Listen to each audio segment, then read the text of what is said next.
No one knew it then.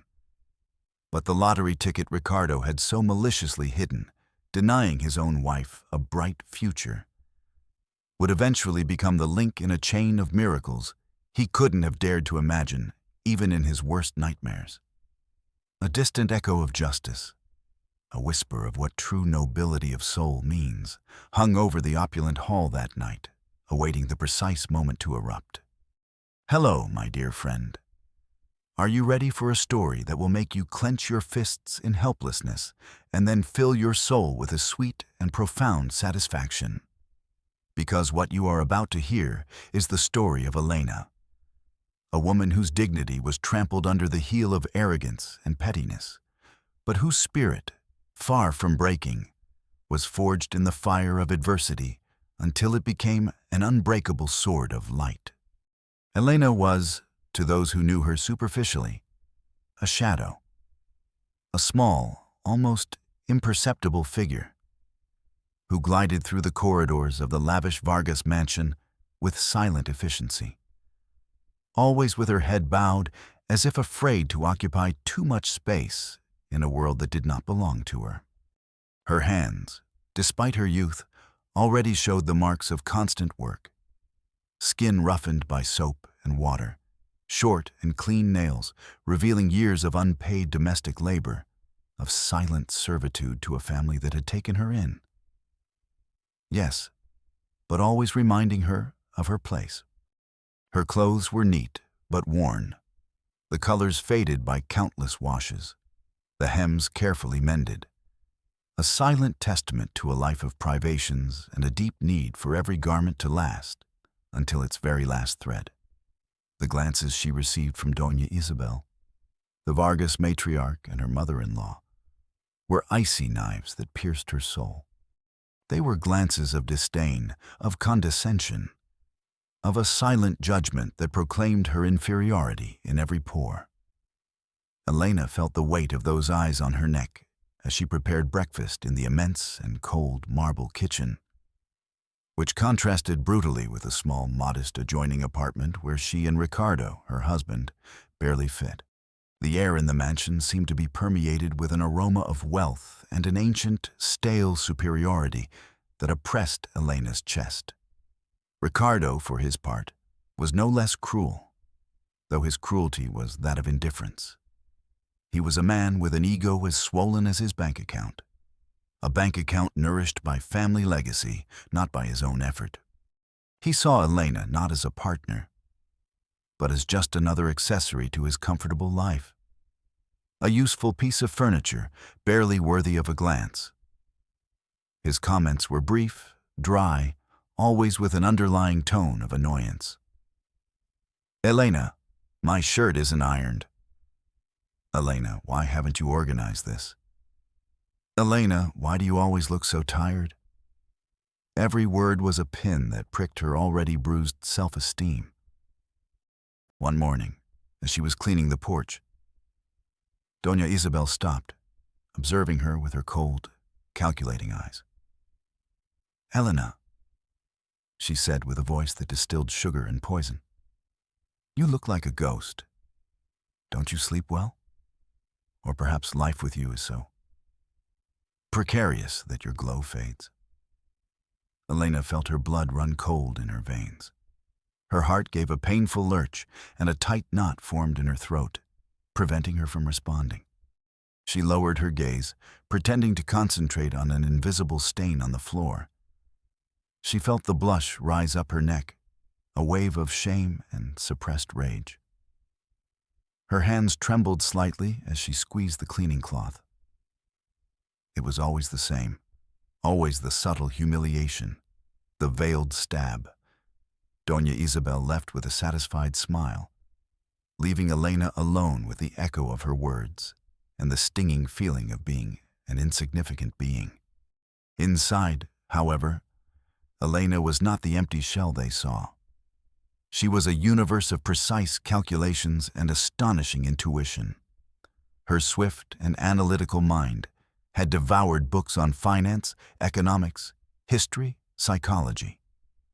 She had learned English and French on her own, listening to old audiobooks while doing chores, She possessed an innate ability to detect patterns, to read between the lines, to anticipate human movements and reactions with an almost supernatural precision. This hidden treasure, this sharp and strategic intelligence, was her true refuge, a secret garden where her spirit blossomed far from disdainful glances. No one suspected it. No one could imagine that behind those tired eyes lay the mind of a born strategist, capable of unraveling the most complex secrets. Ricardo and his mother saw her as a simple-minded woman, without ambitions, incapable of understanding the complexities of the important people's world, which was, undoubtedly, their most catastrophic mistake. In the privacy of her small apartment, when the silence of the night enveloped the mansion and Ricardo's snoring confirmed his deep sleep, Elena immersed herself in a world of numbers and concepts.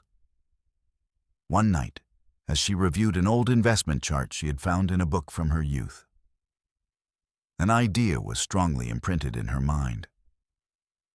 Appearances are deceiving, true value is hidden in the details. That phrase became her silent mantra. The injustice that drowned her daily was palpable. Every morning, upon opening her eyes in the small bed she shared with a man who ignored her, she felt the weight of invisibility. Ricardo left the room barely looking at her, his silhouette upright and his stride confident, as if the world owed him everything. Elena woke with the sun, her muscles already tense, anticipating the endless list of tasks. Breakfast, laundry, cleaning the main house, errands. It was an incessant cycle of giving without receiving, of serving without being recognized. In the kitchen, while peeling fruit for Ricardo's juice, she listened to the voices of the Vargas family in the dining room. Empty laughs, superficial comments about their luxury vacations or new acquisitions. She felt a stinging pain in her chest, a mix of rage and hopelessness. Was this her life? Would she always be a shadow in the background, serving those who despised her? The sound of silver cutlery clashing against fine porcelain reminded her of the abysmal distance that separated them. Her own breakfast, if she had time for one, consisted of toasted bread with water, eaten standing in a corner of the kitchen, far from judgmental glances. Elena, have you already run the errands in the city? I need you to go to the dry cleaners and then to the jewelry store to check my mother's watch. Ricardo blurted out one afternoon, without looking up from his phone. His voice was monotone, devoid of any hint of consideration. She nodded in silence, her throat dry. The afternoon sun hit her face as she walked through the dusty streets, her old sandals dragging on the hot asphalt. The bus was slow, noisy, and crowded with people. Every sway of the vehicle was a reminder of her own insignificance, of the precariousness of her existence, in contrast with the luxury cars that sped down the avenue. Upon arriving at the dry cleaners, the owner, a stout man of few words, handed her a receipt for the payment. Elena took it with her rough fingers and felt a sudden pang of anguish. The money she was given for errands was always just enough, never a penny left over, and she always had to justify every expense. The mere thought of a peso missing gave her cold sweat. As she left the jewelry store, with Doña Isabel's watch gleaming in a velvet bag, she passed in front of the lottery office. It was a small place, with a faded sign and a couple of people in line. Never in her life had she bought a ticket. It was a luxury she couldn't afford, an extravagance that seemed unreachable. But something, a tiny spark of curiosity, pushed her to stop. She saw the previous week's winning numbers posted in the window, a meaningless sequence to her. An old man leaving the premises looked at her with a sad smile and said, "Today is the extraordinary draw, girl. Who knows, maybe luck will find you." The phrase kept echoing in her mind. It was such a remote idea, so alien to her reality, that it almost seemed like a cruel joke of fate. But the next day, as she checked the newspaper for a sales ad that Doña Isabel had asked her to find, her eyes fell upon the lottery numbers on the central page. Her heart skipped a beat. It couldn't be. She went over the sequence again and again. She suddenly stood up from the small chair in the kitchen, the newspaper falling to the floor. Her breathing quickened, and her hands began to tremble uncontrollably. Disbelief mixed with a pang of hope so intense it almost frightened her. She searched for the ticket in the pocket of her apron, where she had thoughtlessly put it the day before, an impulsive act that had cost her a small portion of the market money, something she had promised herself never to do. Her fingers found the folded, wrinkled paper. With exasperating slowness, she unfolded it. The numbers, they were identical. Not only were they the same, they were the very same. Her eyes fixed on the series, on the barcode. A nervous laugh and a sob escaped her at the same time. It was real. It was incredibly real. She had won. She, Elena, the invisible, the despised, had won the lottery's grand prize. The news went to her head like a fever, a whirlwind of emotions, disbelief, euphoria, a rush of fear, and then a wave of relief so profound it buckled her knees. She sank to the kitchen floor, tears rolling down her cheeks. They weren't tears of sadness, but of liberation from years of oppression, of the promise of a different future. A future where she would no longer have to endure looks of contempt, where she could, at last, live with dignity. The first person she thought of telling was Ricardo. The image of his face, upon hearing the news, brought a genuine smile to hers, one of the few she had drawn in years. Ricardo entered the kitchen minutes later, with his usual air of superiority, oblivious to the brewing catastrophe. "Elena, why are you on the floor? Are you all right?" he asked with a tone more of irritation than concern. Elena stood up with the ticket clutched in her hand. Her voice came out trembling, almost a whisper. "Ricardo, we won the lottery. We won the grand prize." She extended the ticket towards him, her eyes shining with childlike hope. Ricardo took it, his eyebrows furrowed in confusion, then into a grimace that tried to be a forced smile. His eyes scanned the numbers, and Elena saw a flash, a fleeting but revealing glint of pure greed. It lasted less than a second, but it was enough for her sharp perception to catch it. Ricardo cleared his throat, and his face regained a mask of false euphoria. "Elena, incredible! I can't believe it. This is fantastic," he exclaimed, hugging her unconvincingly. She, in her naivety and the shock of the moment, didn't notice the tension in his arms, the stiffness of his body. He took the ticket, examined it with false enthusiasm, and then, with astonishing speed, folded it and put it in his jacket pocket. "I'll hold on to it, darling. I don't want this fortune to get lost. It's too big a fortune to leave lying around." His voice was too sweet, too syrupy.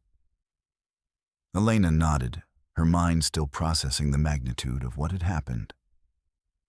The initial joy began to be replaced by a strange discomfort. Why had Ricardo reacted like that?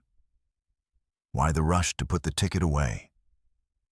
The glint of greed she had seen in his eyes returned to her mind, persistent, like a bad omen.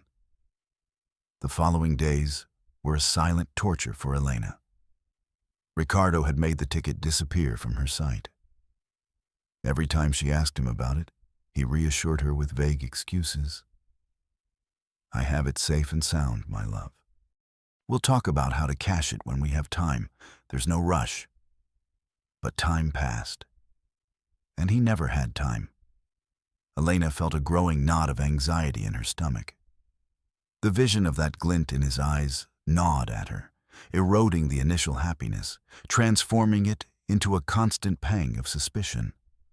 That morning, Elena had decided she couldn't go on like this. She had to do something.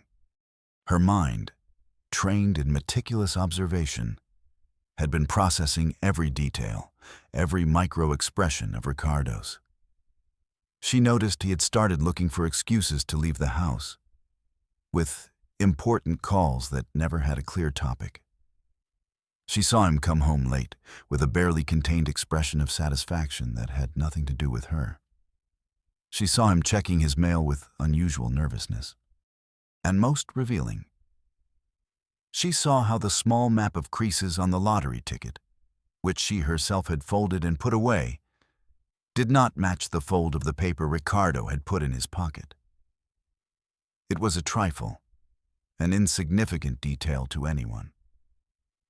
But for Elena, with her mind obsessed with patterns, it was an alarm signal. The ticket Ricardo had snatched from her was not her original ticket. He had swapped it.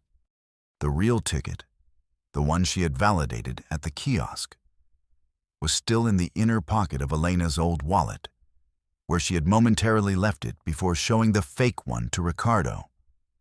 The wallet was at the bottom of a drawer, under a pile of old, unimportant letters. The revelation struck her with the force of lightning.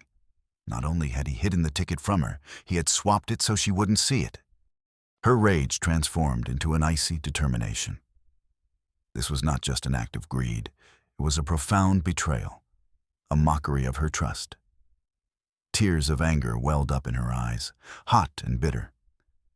But this time, they didn't paralyze her.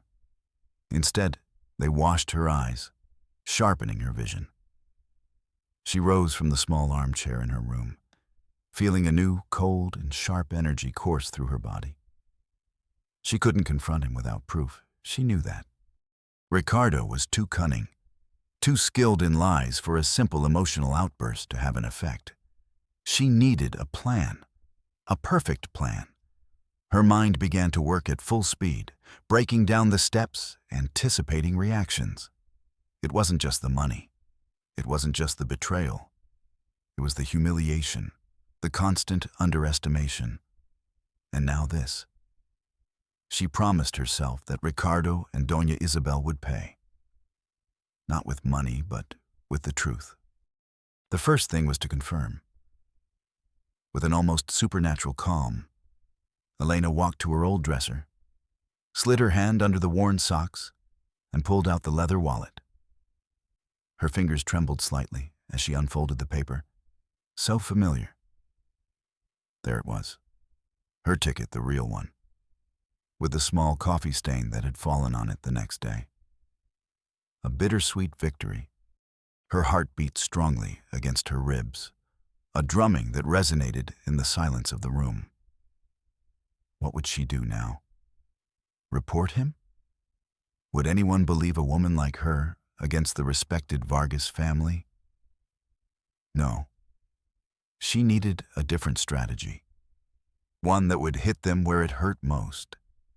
Their reputation, their impeccable image.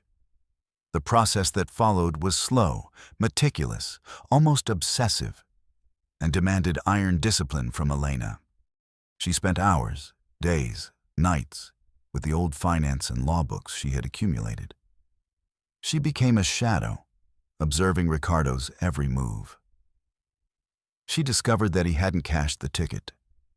He had been waiting for the opportune moment, a month before it expired, to minimize suspicion. Elena also discovered a charitable foundation that Ricardo and Doña Isabel used as a facade to evade taxes.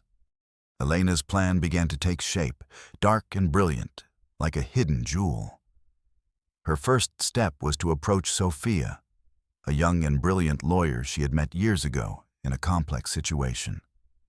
Elena had worked for a time in Sofia's house during her adolescence, cleaning to help her family, and Sofia, despite her young age, had treated Elena with a kindness and respect she had never found elsewhere. The young lawyer remembered Elena not only for her discretion, but for a sharp observation that once helped her resolve a small family incident. Elena requested an appointment under a trivial pretext. When they were alone in Sophia's neat office, Elena hesitated for a moment. The story was so incredible that she feared not being believed. But Sophia's serene gaze encouraged her. "Sophia," Elena began, her voice low but firm, "I need your help. Not as my lawyer, yet, but as someone I trust. I won the lottery." Sophia looked at her with surprise, her dark eyes blinking. Elena handed her the real ticket, explaining in detail the sequence of events. The purchase, the discovery of the numbers, Ricardo's reaction, the swapping of the tickets, and her own silent investigation. Sophia listened with intense concentration, her face reflecting a mix of astonishment and growing indignation. "Elena, this is serious, very serious.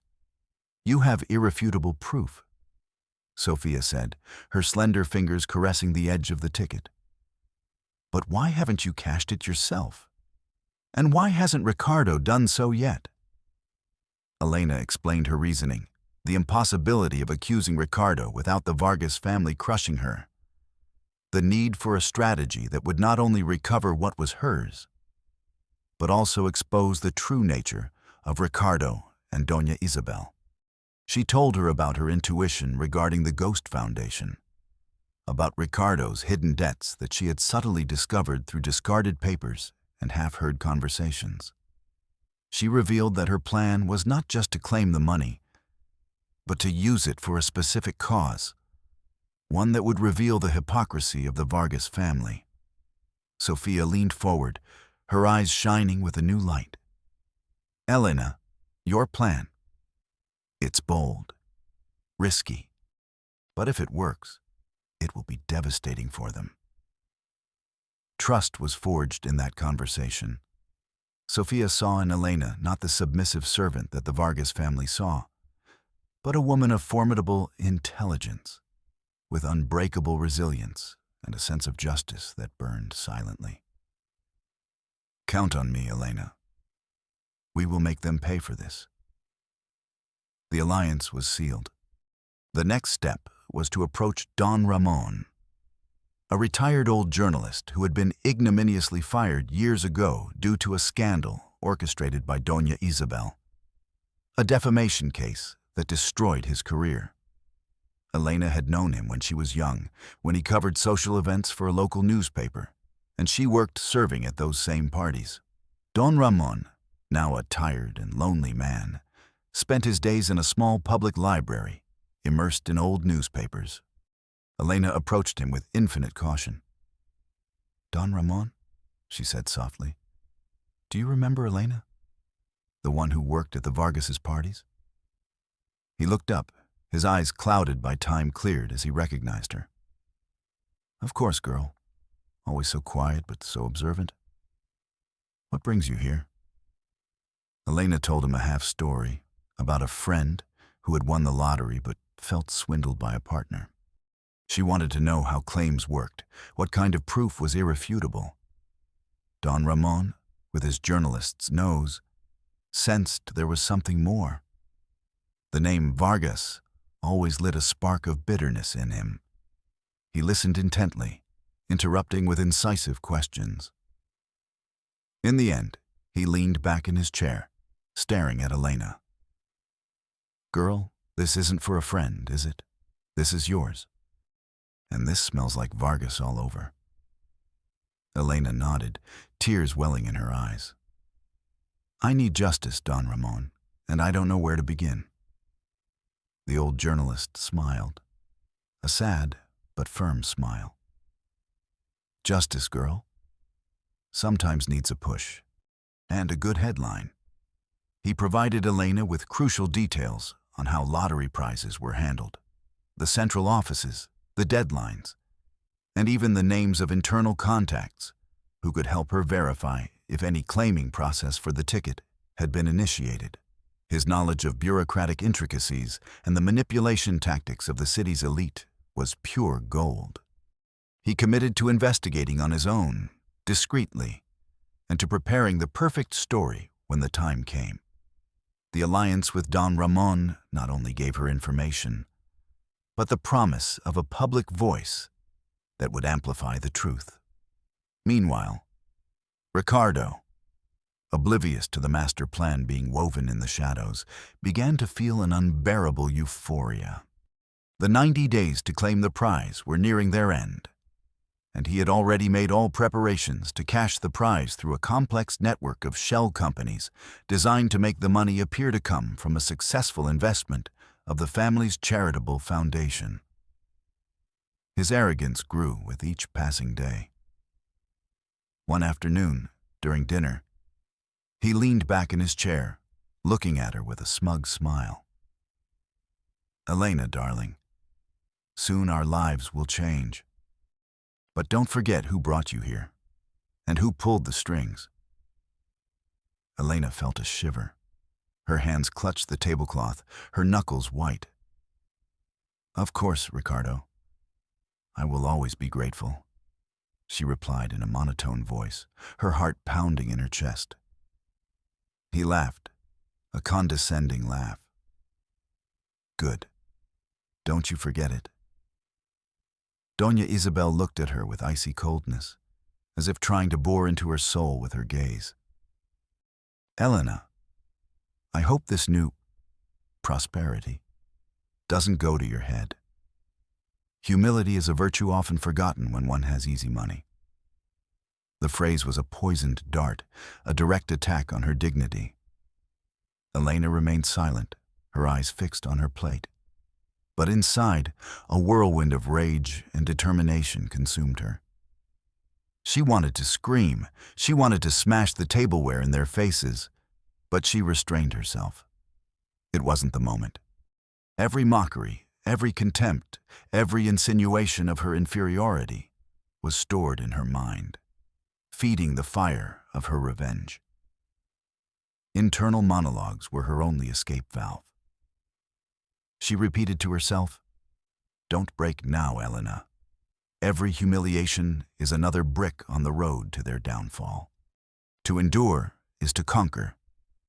Ricardo and Doña Isabel began to suspect that something was wrong when, suddenly, the charitable foundation they used for their frauds began to be subjected to indiscreet glances. Not directly from the authorities, but from minor journalists, from bloggers. Small cracks began to appear in their facade of perfection. Ricardo became paranoid, checking his emails every minute, answering calls with a tense and reserved voice. "Mom, someone is sniffing around. I don't know who it is. But there's a murmur," he told Doña Isabel one afternoon, his face pale. The matriarch, always in control, frowned. "Don't be silly, Ricardo. Those little fleas always look for a scoop. They have nothing." But even she felt a chill. The first direct confrontation came when Ricardo, in an outburst of rage and anxiety, accused Elena of talking too much. "I've heard you've been asking Sophia things about the lottery. What are you doing, Elena? Are you trying to ruin everything?" he yelled, his face contorted with anger. Elena looked at him calmly, her heart pounding against her ribs, but her expression unperturbed. "I was just asking her about my rights, Ricardo. As your wife, I have a right to know about the money we win." Her voice was soft, almost indifferent, a perfect facade for the storm raging inside her. Ricardo recoiled, disconcerted by her unusual firmness. He didn't expect that answer, his mind filled with doubts. Did she know something? Was it just a coincidence? Elena walked away, leaving Ricardo in a state of growing desperation. This small confrontation strengthened her. She knew she was on the right path.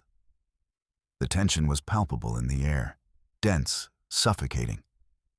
Ricardo had become a bundle of nerves, with deep, dark circles under his eyes and a nervous twitch in his eye.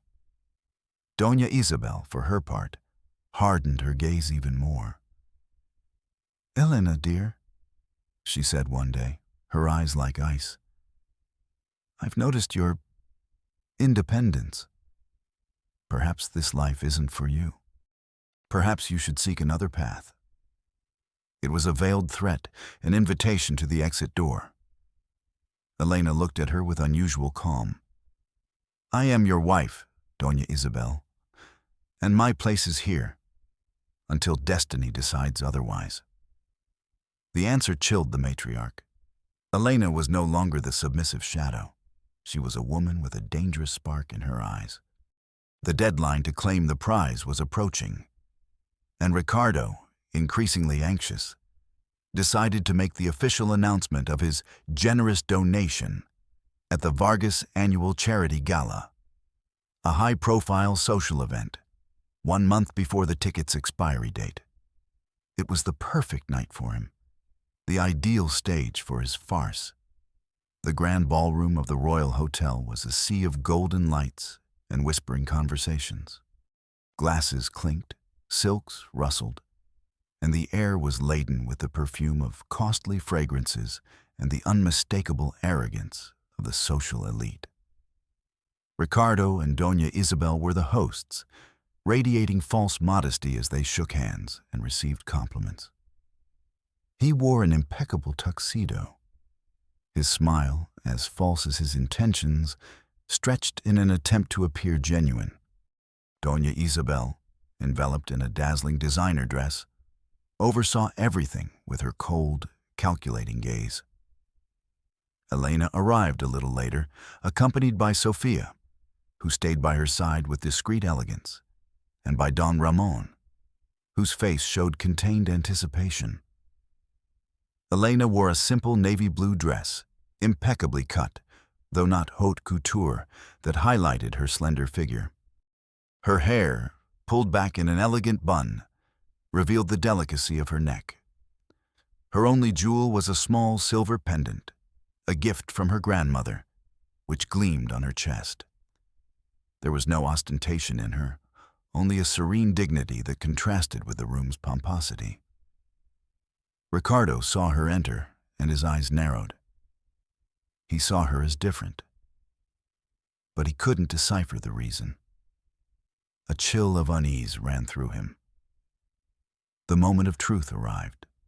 Ricardo stepped onto the podium, took the microphone, and his voice resonated in the hall, amplified by the speakers. Dear friends, distinguished personalities, he began, his voice full of the false humility that always characterized him. Tonight, my family and I, as always, commit ourselves to those who need it most. We have had the fortune to make an exceptional investment, and it is our duty to share this prosperity. Therefore, I am proud to announce a substantial donation to the Dreams of Hope Foundation, designated for the construction of the new pediatric wing of the Central Hospital. Applause echoed in the hall. Ricardo puffed out his chest, savoring the moment. His eyes sought Elena, wanting to see defeat, helplessness on her face. But Elena's eyes were fixed on him, serene, like the eye of a hurricane about to break. This donation, which will be formalized in the coming days, is a testament to our faith in the future of our children, to our commitment to the health and well-being of our community. Ricardo continued, with a grandiloquent tone. It was then that Elena moved. Sofia stepped forward, a tablet in her hand. Don Ramon, with a small, discreet recorder, positioned himself to capture every reaction. Elena approached the podium with astonishing calm, her steps soft but firm. The room's attention turned to her. Murmurs began to grow. Ricardo, seeing her, felt a punch to the stomach. Elena, what are you doing? He hissed under his breath, his face paling. Elena took the microphone from his hand with surprising serenity. Her voice, though soft, projected an authority never before heard from her. Excuse the interruption, she began, and silence became absolute. But there is something my husband has not mentioned. This substantial donation to the Dreams of Hope Foundation is not the result of an exceptional investment by the Vargas family. It is the result of the lottery's grand prize. A choked murmur went through the room. Ricardo's face dissolved into a canvas of disbelief and terror. Doña Isabel, from her table, suddenly stood up, her eyes wide with terror, her mouth open in a grimace of horror. Elena raised her hand, showing the real ticket, the coffee stain still visible. This is the winning ticket. The one I bought. The one I validated. The one my husband, Ricardo Vargas, hid and withheld from me. Elena's voice didn't tremble. It was clear, crystalline, like the ringing of a bell. Heads turned towards Ricardo, who was now pale as wax, his eyes wide with terror, his jaw trembling. He did it, Elena continued, because my intention, from the moment I knew I had won, was not to keep the money for myself. My intention was always to donate the entire prize to the United Hands Foundation, to build a comprehensive health center in the city's most deprived neighborhood, a center that would serve the elderly, disadvantaged children, and single mothers. Sophia, at that moment, projected onto the giant screens a notarized document, dated weeks before the draw, where Elena formally expressed her wish to donate 100% of the lottery prize, if she won, to the United Hands Foundation, with a detailed description of the services she wished to finance. The document included a clause stipulating that, in case of any impediment to her direct donation, the money would automatically be designated to a trust account for the same purpose. The notary who had certified the document appeared on the screen, affirming its validity. The impact was devastating, as the Vargas Dreams of Hope Foundation, so publicized, was known to be the main competitor of United Hands, which they often silently discredited. The room erupted in a chaos of exclamations, indignant murmurs, and whispers of horror. Photographers' flashes went off uncontrollably, capturing the frozen image of terror on Ricardo's face, the grimace of impotent fury on Doña Isabel's. The music stopped abruptly. The air grew heavy with shame and shock. My husband, Elena continued, her voice still serene, not only stole the ticket to my future, he stole the opportunity to build a dignified future for hundreds of vulnerable people. He didn't want the money to go to United Hands, because that would give too much prestige to a foundation they have always tried to overshadow. The accusation, now linked to a charitable cause and not a mere personal money theft, magnified the crime to a moral dimension. It wasn't just avarice. It was calculated malice. Ricardo tried to stammer, his voice strangled, a thread barely audible. Elena, you're lying. This is defamation. His eyes darted wildly from Elena to Sophia, to the screens, to the stunned faces of those present. His skin was livid, a thin layer of cold sweat beaded his forehead. He staggered, clinging to the podium to keep from falling. People looked at him with disgust and contempt.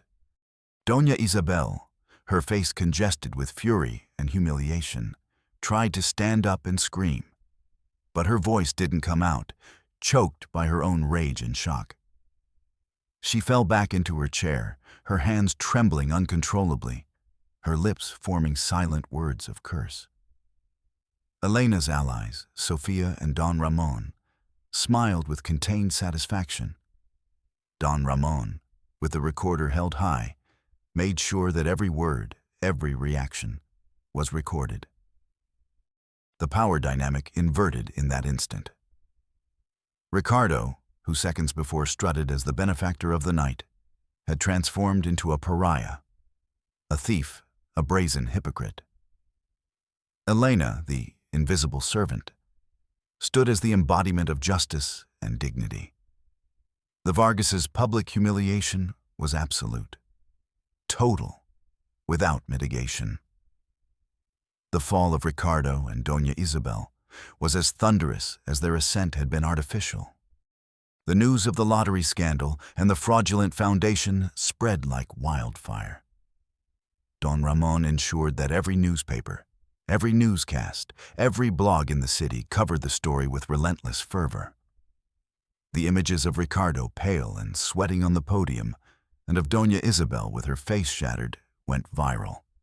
The Dreams of Hope Foundation became the subject of a thorough investigation, revealing years of diversion of funds, embezzlement, and tax evasion. Donations plummeted. Ricardo's companies, already faltering due to his own incompetence, could not withstand the reputational and financial blow. Investors fled. Partners dissolved their alliances. The Vargas mansion, which had been the symbol of their power, was seized to settle debts and pay fines. Doña Isabel's jewels, her works of art, her luxury vehicles, everything was auctioned. Ricardo was arrested for fraud and embezzlement, in addition to the theft accusation that Elena hadn't wanted to make public directly, but which the authorities investigated upon finding the ticket in his possession and evidence of his intention to cash it. It was a quick trial, the evidence irrefutable, the verdict unanimous. Ricardo Vargas, the arrogant heir, was sentenced to several years in prison. He was seen on the newscast, handcuffed, his clothes now threadbare, his eyes empty and dull. His haughtiness turned into a bitter grimace of defeat. He spent his days in a cold cell, shared with real criminals, a world he never imagined he would touch. The luxury, the servants, the adulation, all that had vanished like a dream. Now, his routine was the monotony of prison, the jingle of keys, the smell of disinfectant, the curious glances of other inmates who knew him from the headlines. His skin, once cared for, became pale and flaccid. His hair, once meticulously styled, became disheveled and greasy. He became a broken man, forgotten, an echo of what he was, consumed by regret and self-pity. Doña Isabel, finding herself without patrimony, without influence, and with her son in prison, suffered a stroke that left her bedridden. She was confined to a modest nursing home, away from public attention. Her society friends abandoned her, her charity clubs dismissed her. That woman who had lived for appearances and social status was now a fragile, vulnerable figure, reduced to the shadow of her former arrogance. The few visitors she received were not from her old elite, but from lawyers handling the last remnants of her ruin. Her fall was a macabre spectacle, a brutal reminder of the ephemeral nature of wealth and power when not founded on honesty. The world that had revered them now openly despised them, using them as an example of how arrogance could devour even the highest peaks. While the Vargas empire crumbled, Elena's rose, silent and majestic, founded on dignity and true generosity. The lottery money, through the United Hands Foundation, was the catalyst for monumental change. The comprehensive health center in the most deprived neighborhood became a tangible reality, a beacon of hope in a place where, before, there had only been despair. Elena did not take all of the money. She took a fair share, enough to secure her own independence and a future for her family. But the vast majority went directly to the foundation, just as she had planned. With the guidance of Sophia, who became her right hand and unconditional friend, Elena dedicated herself body and soul to the foundation, not as a decorative figurehead, but as the brilliant mind behind its expansion. Her strategic skills, previously hidden and underestimated, blossomed in this new environment. She became an inspiring leader, a voice for the disadvantaged, and her story, the story of the servant who had won the lottery and donated it for a noble cause, spread throughout the country, earning her the respect and admiration that Ricardo and Doña Isabel had coveted throughout their lives. The impact of her success was immediate and profound on her own family. Her mother, who had suffered from a chronic illness for years without access to the best medical care, received the most advanced treatments and regained her health. Her younger siblings, who had dropped out of school out of necessity, were able to resume their studies and pursue their dreams, with full scholarships funded, in part, by Elena's own fund within the foundation. Their small childhood home was renovated, transformed into a warm and comfortable dwelling, a sanctuary of peace and prosperity. Elena no longer wore worn clothes. Now, her style was impeccable, elegant yet understated, reflecting her new status. Her office at the Foundation's headquarters was spacious, bright, with city views. But the most transformative thing was not the money or the status, but the inner peace she finally found. The worry lines on her forehead softened, and a genuine and serene smile rested on her lips. She felt complete, vindicated. Years later, Elena, now a recognized and respected figure, chanced upon Ricardo. It was at a charity event where she had been invited as the main speaker. He was there working as a security guard, a shadow of his former self, his eyes downcast, his body hunched. She recognized him instantly, despite the years and the deterioration. He looked up, and their eyes met. Ricardo froze. His face paled, a mixture of shame and abject fear crossed his features. There were no words. Elena gave him a serene look, without anger, without triumph, only deep understanding. He lowered his head, unable to hold her gaze, and turned away, disappearing into the crowd, humiliated once more. It was a moment of closure, of seeing the contrast between two destinies. Another time, at a hospital, she had gone to visit one of the Foundation's children. She encountered Doña Isabel. She was sitting in a wheelchair, frail, her gaze lost. She didn't recognize Elena. Elena approached and gently placed a hand on her shoulder. "Doña Isabel," she whispered. The old woman turned her head, her eyes confused. Elena said no more, only a look of compassion, an understanding that revenge, in its purest form, no longer mattered to her. Justice had prevailed. And so, my dear friend, Elena's story leaves us with an indelible lesson.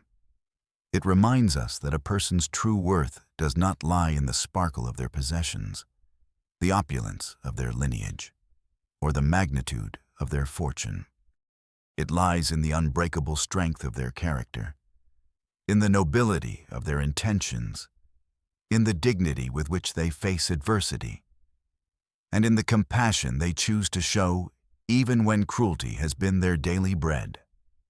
Elena's story is a testament to the perseverance of the human spirit, to the belief that, despite the most flagrant injustices, truth and integrity have a weight, a strength that no lie can crush. The lottery did not give Elena happiness. It only gave her the tool to reveal the truth and build her own path toward a life of purpose and meaning. She did not become a rich woman in the material sense, but an immensely rich woman in spirit, a true heroine to those who once underestimated her. And the most beautiful thing of all, do you know what it is? That her legacy was not mansions or jewels, but the laughter of children in the health center, the recovery of the elderly, and the hope in mothers' eyes. That is the true fortune, one that never runs out, one that resonates far beyond the echoes of any lottery ticket.